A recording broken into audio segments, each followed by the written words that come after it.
Bienvenidos a Misterios de Liderazgo, los abogados del diablo, el podcast que desmonta mitos, astracanadas y tonterías sobre el liderazgo, presentado por Juan Carlos Cubeiro y Jaime Guibelalde. Saludos misteriosos a los amantes del liderazgo. Saludos, Jaime, ¿cómo estás? Bienvenido, Juan Carlos, estupendamente. ¿Qué tal la semana? Muy bien. Bueno, hoy tenemos un tema interesantísimo. Bueno, ¿no? sí, ahí andamos, hacemos lo que podemos. Bueno, hoy vamos a hablar de teletrabajo y liderazgo. ¿Lideras o telelideras? ¿Qué te parece? Las dos cosas, ya no se puede liderar sin teleliderar. Una de otra. Vamos a empezar, como siempre, con una frase de esas que nos gusta. Esta, la verdad, es que no hemos sido capaces de saber quién la decía, con lo cual pues nos la podemos atribuir nosotros. Liderar en remoto es como dirigir una orquesta por WhatsApp. Todos tienen el instrumento, pero a ver quién sigue el ritmo. ¿Qué te sugiere? Bueno, primero me acuerdo de Inma Shara, mi querida amiga directora de orquesta, que al final liderar, igual que entrenar cuando eres un seleccionador o tal, tiene un carácter previo. Inma dedica, como sabes, no tiene orquesta estable, sino que ha tocado con la Sinfónica de Viena, con la Filarmónica de Israel. Siguen activos, sí. Y no vamos a hacer publicidad, pero es una estrella para otoño en estos congresos que hay de grandes conferenciantes. Es la aportación española, sí, siguen activo. Ella dedica 2 semanas previas a los conciertos, uno por uno a los maestros, para hacer su DAFO, fortalezas, oportunidades de mejora. Sí, para buscar la parte en la que mejor puede conectar con él. Totalmente. Y luego, claro, en la presencialidad lo que contagia es de entusiasmo, porque ella no lleva una batuta, ella es la batuta. Transmite una energía. Yo no la conozco personalmente, pero transmite unos niveles de energía impresionantes. Pues quedaremos con ella porque te va a encantar. Siempre es así. Pues encantadísimos. Ya sabes que no puede ser en el mismo café que tenemos pendiente con Sebastián Álvaro. Tampoco. Y luego Ben Zander, que ese sí es amigo tuyo. Ben Zander. Bueno, no es que sea amigo mío, es que le saludé. En fin, ya sabes, le saludé porque me pasaste unas entradas, me coloqué en primera fila y luego le di muchos recuerdos de tu parte y estuvo muy cariñoso. Y también dice que para qué sirve un director, pues al final para generar emociones, lo que es liderar. Pues estupendo. Oye, por comentar algunos datos de tendencias de teletrabajo, que eso es un tema muy polémico, como bien sabes. A ver, hay quien dice que ya estamos en un momento en el que claramente lo que predomina es el modelo híbrido. Ha habido un montón de avances desde la pandemia en todo lo que tiene que ver con tecnología, ciberseguridad, y hay una parte de enfoque también relacionada con el bienestar y la salud, pues un cierto equilibrio y la salud emocional de las personas. Hay una señora, no sé si la conoces, Juan Carlos, Kate Lister. No. Es la presidenta de un instituto que se llama Global Workplace Analytics, que habla de diferentes cosas asociadas al teletrabajo. Ella habla yo no lo tengo tan claro, pero esta señora sí parece que se lo ha estudiado. Ella habla, por un lado, de cómo se reduce el absentismo, de cómo se generan empleados contentos. Ella fue capaz de tasar en $11.000 el ahorro que se podía producir en cada compañía teniendo a los empleados en casa, pues por ahorros de todo, de costes, de desplazamientos, de las ubicaciones, de la electricidad, de los equipos. Pero yo sigo, no sé si es un tema generacional, que ahora comentaremos sobre eso. Como siempre te estoy tirando así como 25 balones. A la vez, pero bueno, ahora los ordenaremos. Pero yo no tengo nada claro que todo esto del teletrabajo sea lo mejor del mundo, ni para los trabajadores y su propio desarrollo, ni para las empresas. ¿Cómo crees, Juan Carlos, que cambia el liderazgo en los entornos virtuales? Esta señora debe ser muy lister. Muy lister. Permíteme, Jaime, que demos un paso atrás. Pandemia. España era uno de los 2 países de Europa con menos teletrabajo. Estas cosas, somos un país muy presencialista. Básicamente, y eso se ha estudiado después, por 2 motivos. La mayor parte de la gente de IT o de sistemas de información decía, cuidado, porque si trabajas en casa, los servidores, puede haber las fugas, problemas, los bancos no consentían, era impensable que un banco. Y luego los mandos intermedios, muy desconfiados, la mayoría decían, no, hay que estar en la oficina, porque así yo veo si trabajan o no trabajan. Típica desconfianza. Juan Carlos, perdóname un inciso rapidísimo. Yo vi datos en su momento, después de la pandemia, entre el 2019 y el 2020, el nivel de disparo de los software de detección de si estabas o no estabas manejando el ratón, pero que se multiplicaron como lógicamente. Es decir, sí, pero que también decía muy poquito de estas cosas, del buenismo, de la confianza, tal, y era un disparate. Todas las empresas se lanzaron, pero a degüello, al control absoluto de sus empleados. Lo cual, pues no sé si dice mucho o dice poco, pero el dato era el dato. Bueno, y recordaremos que Zoom llegó a valer más que las 7 mayores aerolíneas del mundo, todo esto. Entonces, pues nada, estamos confinados de manera, me gusta decir medieval, porque ya sabemos que no se arreglaba cuidando el sistema inmunológico, y como hicieron pues las mujeres líderes que todos conocemos, lo hicieron bien, pero al final los estudios decían que el equilibrio, y el liderazgo siempre es equilibrio, era lo mejor, que no deberíamos pasarnos del 40% de teletrabajo, ni evidentemente ni ir al cero, sobre todo, y por eso decías las generaciones, los centennials, y no digamos ya la generación alfa que viene, menos de 20 años, no te van a admitir un empleo donde no tengas un tiempo para... Especialmente, como siempre, si tienen talento. Claro, es que es la misma historia. Pueden siempre elegir. Y luego, por otro lado, tampoco puedes decir el 100% teletrabajo, porque, como dices, se pierde identidad, se pierde contacto, se pierde buena parte del liderazgo, claramente. 40% sería lo ideal. Oye, si hablamos específicamente del liderazgo, ¿cómo crees que cambia de entornos presenciales a entornos virtuales? Lo digo porque, a ver, tenemos desde trabajos que son puramente presenciales, un camarero no puede teletrabajar, evidentemente, y la cultura corporativa será pues la que marque el propietario del restaurante y tendrá unos valores, unas características comunes. Luego nos vamos a un mundo, si quieres, más de oficinas, que dices, oye, pues puede haber una combinación mixta. Descubrimos con la pandemia que las empresas no se arruinaban, sino que, oye, que sobrevivieron gracias a, de repente, todos empezamos a tener Zoom, Meet, Teams, todas las herramientas habidas y por haber. Y luego nos vamos a extremos, como puede ser pues un programador, un desarrollador, que directamente ya te piden 100% de teletrabajo. Yo conozco que viven un digital nomad que se dice así rimbombantemente, que es un tío que básicamente está en un sitio, en vez de estar en Hamburgo, pues está en Canarias, joder, que es mucho más divertido. Mucho más divertido. A ver, el liderazgo lo cambia, bueno, el teletrabajo y la tecnología en general, tanto en la demanda como en la oferta, ¿no? Demanda de liderazgo. Sobre todo las nuevas generaciones, si no lideras de verdad, y ya hemos hablado que es un talento para influir, autenticidad, transparencia, no van a trabajar contigo. No van a trabajar contigo. Te van a abandonar, claro. Se ven tus hijos, se ve mi hija, no van a trabajar contigo. O sea, no, ellos tienen que vivir la empresa y el empleo como una experiencia de aprendizaje, y nadie les va a bajar de ese cargo. Claramente. Eso es el punto de vista de la demanda.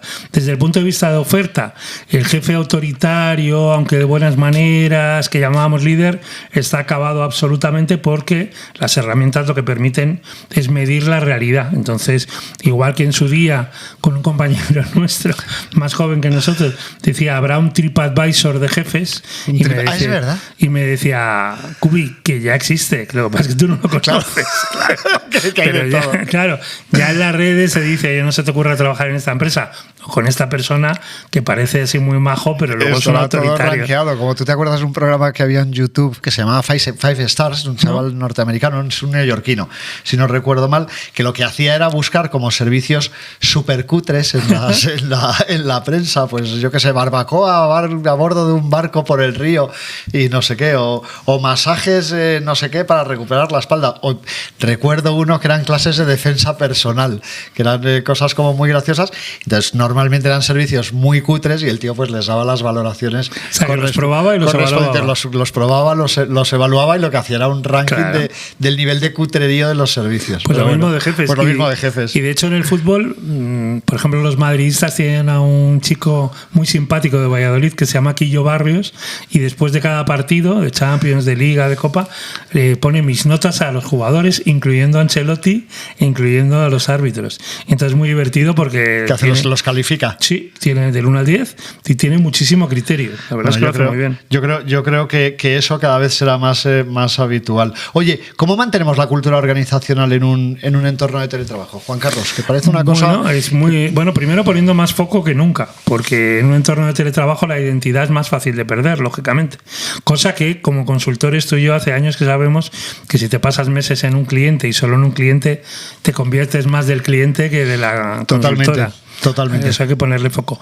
Por eso, un 60% de presencialidad Yo creo que está bien, que es sano, que es saludable, pero no para aburrirnos en reunionitis, sino de verdad para celebrar estar juntos, para tener entrevistas de valoración, como estábamos diciendo, es decir, la presencialidad bien entendida, no pasillos por pasillos, lógicamente. Tiene gracia porque yo conozco un caso de una compañía de muchísimos ingenieros. El director de recursos humanos es un buen amigo, tú le conoces perfectamente, y durante los últimos años, estos tienen un problema por la rotación, tienen ingenieros muy jóvenes y con niveles de teletrabajo muy altos, y tenían unos niveles de rotación disparados. Bueno, pues este directivo pues empezó a aplicar cosas muy de la vieja escuela, Juan Carlos, o sea, muy de tratar de que hubiese momentos para compartir, que hubiese, de hecho nos encargó en su momento pues una secuencia de una serie de hitos con unas determinadas conversaciones perdón, que sí o sí se tenían que producir a lo largo del año para que los managers pudiesen hablar con sus subordinados, montaba determinados eventos para que la gente pudiese sí o sí coincidir en la oficina y compartir, y de alguna manera lo que hace es meter pequeños puntos de inflexión en los que romper la rutina exclusivamente del teletrabajo, y con eso pues conseguía reducir la rotación de alguna manera. Pero es curioso cómo para romper disciplinas asociadas al teletrabajo y generar cultura corporativa se ha ido pues como al fondo de armario, como quien dice, de cosas muy básicas para recuperar elementos culturales asociados a los valores de la compañía y a la propia cultura de la empresa. Ya lo hemos hablado en alguna ocasión, que cultura es lo que se cultiva y tienen que ser valores vividos. Entonces es más difícil en teletrabajo vivir los valores porque estás en tu casa y demás. Totalmente. Pero es mucho más valioso, más útil.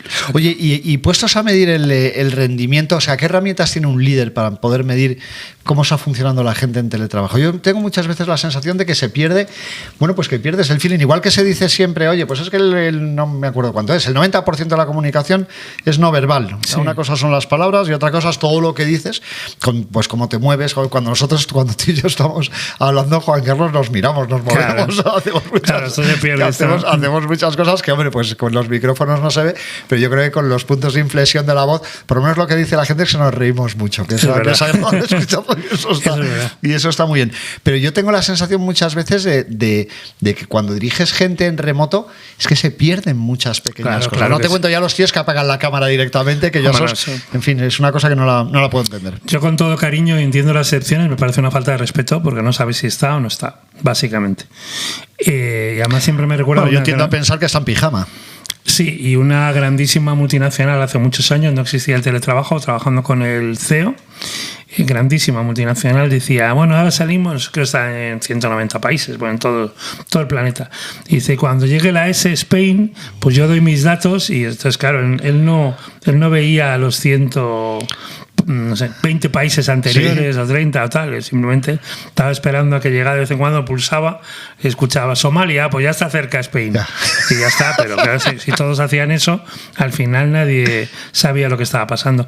A ver, yo en lo que preguntas creo que hay tres cosas. Primero, hay que seleccionar bien. Y España es el país 116 del mundo en selección de talento. Con lo cual, si seleccionas mal, te pueden entrar en la casa irresponsables, que además en pijama en su casa pues son más irresponsables. Si seleccionas personas comprometidas, íntegras, que trabajan en equipo, maduras emocionalmente, dale todas las posibilidades del mundo. Luego, más interacciones, es decir, más reconocimiento, no halago, que también lo hemos hablado. Sí. Es decir, el liderazgo, cuando entra la virtualidad, requiere de más momentos cara a cara. Aunque sea... que lo has dicho, explica la diferencia entre reconocimiento y halago. Bueno, reconocimiento a lo que uno hace. El halago debilita, decía Julio César. Exacto. Y José María García, que se ha citado más a José María García que a Julio César. El halago debilita porque sabes lo que eres, qué majo eres, eso no aporta nada. ¿Qué cosas concretas haces? Has hecho. Claro, que haces bien, positivo, podrías hacer mejor, constructivo, recordemos esto. Y luego dirección por objetivos, que es una herramienta desde los años 60 de Peter Drucker, y que cuanta más tecnología utilicemos, más importante es no que estés, no la presencialidad, sino realmente qué es lo que vas a conseguir. Totalmente, es que yo creo que en estos asuntos, como siempre, el sentido común sigue aplicando. Yo es que creo que nos hemos dado ya la vuelta, que es que está todo inventado. Bueno, no sé si está todo inventado, pero casi todo inventado. Está todo inventado y no estamos implantado. Dando la vuelta y dando la vuelta. Y es verdad que nos referimos a gente que eran grandes actores del management de hace 40 años, como Peter Drucker, y está de plena actualidad. O Tom Peters, o Peter Senge. Bueno, los filósofos existencialistas. En un periodo prebélico, al final leer otra vez a Sartre, a Camus, a Simone de Beauvoir, a Heidegger, incluso a Nietzsche y a Kierkegaard. No insistas.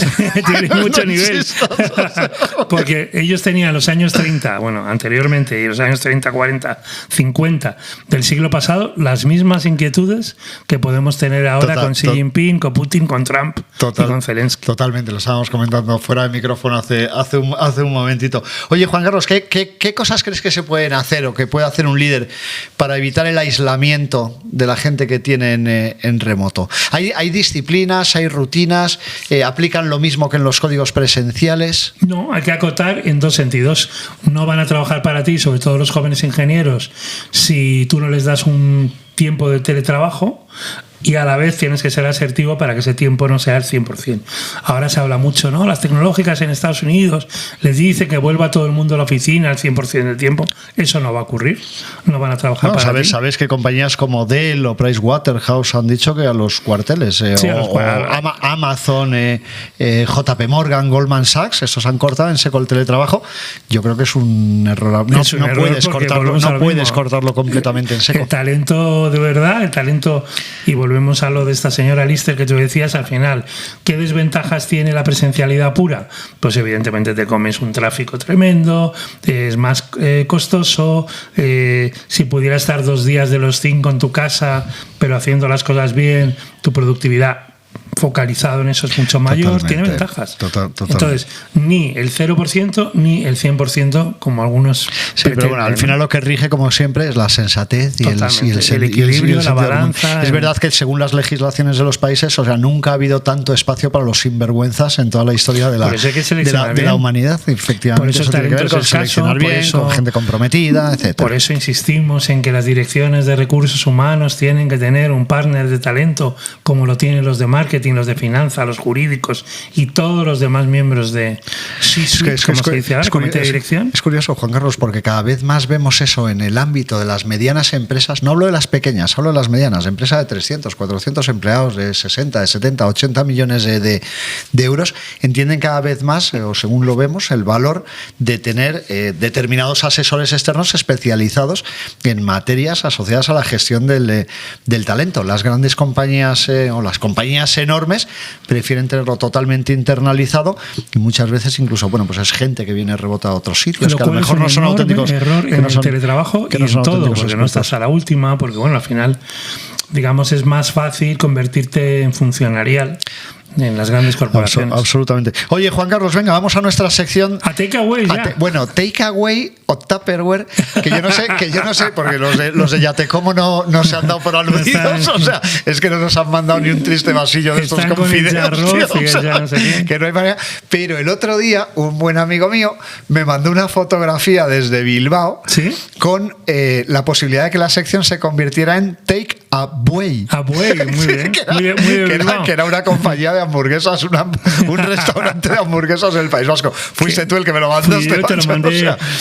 Pero es que, era en un viaje a Bilbao, en lugar de, para hacerlo muy corto, en lugar de en avión fui en tren, porque ya se va cortando, aunque no tiene todavía AVE Bilbao, y estaba abierto, yo creo, desde las 7 de la mañana el takeaway, o sea que te podías tomar el buey como si fuera una hamburguesa entre 2 panes y te lo llevabas. Bueno, pues si no hay respuesta de los de Tupperware ni de los de Yatecomo, a lo mejor lo dejamos como takeaway. Si te parece. Oye, venga, tres cosas que podamos aplicar desde ya, pensando en términos de un liderazgo en remoto, bueno, pues sin perder nada de la esencia de lo que tiene que hacer un líder, pues para mejorar la vida la primera, de los un demás. gran concepto que hay que llevar a la realidad, que es confianza. Si no te fías de tu gente, al final va a ser cada vez más difícil y simplemente el teletrabajo es una prueba, es una prueba, pero fiarte de verdad. Absolutamente. Yo me atrevería a decir, Juan Carlos, pero es que es en la misma línea. Además, casi hasta me fastidia, porque siempre acabamos reculando en lo mismo. Pero sí, tiene que ver con una comunicación muy constante y muy efectiva, tiene que ver con la transparencia, tiene que ver pues con la sensatez, con lo que viene a ser alguien normal. Lo que pasa es que esto, no sé si lo vamos a tener que cortar, lo de alguien normal, porque alguien se puede ofender. Porque alguien se puede ofender. No, es que la normalidad es muy poco normal en estos momentos. La gente está muy, digamos, muy estresada, que lo hablaremos también, y salud mental, pues vemos los problemas que hay. Venga, confianza. Más cosas, Juan Carlos. Segunda, venga, tira. No, yo ya te he dicho la transparencia, la autenticidad, el mantenerte. Yo diría, si tuviese que elegir una para la segunda, diría el mantener una disciplina constante en la comunicación. Que siempre haya una comunicación bidireccional, establecida, pues mantener, no sé si la expresión es correcta, pero mantener un cierto nivel de tensionamiento positivo en la comunicación, estrés, pero que sea pero un estrés en positivo, ¿sí? Que sea constante, que sea fluida, porque lo que sí que es cierto es que lo que no puedes hacer con una persona en remoto es cortar los cables de comunicación, porque sencillamente de una u otra forma o lo pierdes o te pierdes. Y si el jefe antes no comunicaba, en el sentido de no preguntar, no escuchar, no instruir, pues ahora menos. Totalmente. Y la tercera, el liderazgo no es menos importante que nunca, sino más importante que nunca. Entendido como influir, es decir, tienes que influir a través de pantallas, tienes que influir con tu propia... decías, comunicación paraverbal y comunicación no verbal también. Tienes que influir en 2 dimensiones y pronto en 3 en los avatares tridimensionales, y al final te ven constantemente. Y volvemos a las generaciones. Los baby boomers podíamos aguantar a nuestro jefe prácticamente todo porque era nuestro jefe. Las nuevas generaciones, centennials, millennials menos, pero centennials, generación alfa, si no eres el líder que ellos merecen, ellas merecen, se van. Es que se van sin miramientos. Totalmente, ha cambiado mucho. Son ellos los que entrevistan. No se lo aguantan ni a su padre. Son ellos los que entrevistan, sí. Tenemos algún caso por ahí que lo conocemos. Oye, Juan Carlos, pues estupendo, pues muchísimas gracias. ¿Qué nos ofreces para la próxima semana? Que viene? Pues yo creo que vamos a tocar un tema... interesantísimo. No nos andamos con tonterías en Misterios de Liderazgo. Vamos a tocar un tema relacionando liderazgo, estrés y ansiedad.